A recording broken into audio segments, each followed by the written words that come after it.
ஐயனார் துணை சீரியல்ல அடுத்த வர எபிசோடில் இந்த பக்கம் வீட்டில் எல்லாருமே ரொம்பவே டென்ஷனாக இருக்காங்க. என்னன்னு பார்த்தா நம்ம சோழன் இருந்துட்டு ஹரிஸோட வீட்டுக்கு போய் என்ன ஏதுன்னு தெரிஞ்சுட்டு வரதா போனார். ஆனால் இன்னுமே வீட்டுக்கு வரலன்னு சொல்லிட்டு நீலா பாண்டி பல்லவன் எல்லாம் ரொம்பவே அதிர்ச்சியில் உட்காந்துட்டு இருக்காங்க. அதுக்கு அடுத்ததான் பார்த்திங்கன்னா சோழன் வீட்டுக்கு வர்றாரு.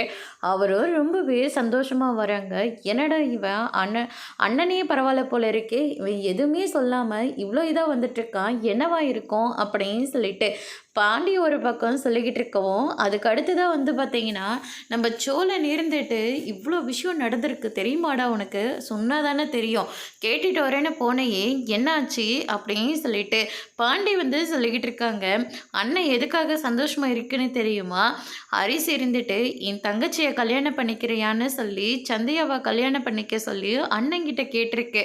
அண்ணனும் இதுக்கு சம்மதம் சொல்லிட்டு வந்திருக்குடா அப்படின்ற மாதிரி சொல்லிடுறாங்க. அந்த பக்கம் சந்தையாவை சொல்லவே தேவையில்ல, அண்ணனோட பல மடங்கு வெக்கத்தில் இருக்குது அப்படின்னு சொல்லிட்டு நம்ம சோழன் சொல்லிடுறாங்க. இதை கேட்டோன்னே நம்ம நீலா பாண்டி பல்லவன் எல்லாம் ஷாக் ஆகுறாங்க.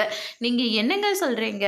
ஆமாங்க, இப்போதாங்க நாங்கள் போய் அரிசோட வீட்டில் கேட்டுட்டு வந்தேன் அண்ணன் எதுக்காக இப்படி இருக்குன்னு. அதுக்கப்புறமா தான் அரிசி இருந்துட்டு நம்ம சந்தையாவை கல்யாணம் பண்ணிக்க சொல்லி அண்ணன்கிட்ட கேட்டிருக்கு. அண்ணனும் சம்மதம் சொல்லியிருக்குங்க.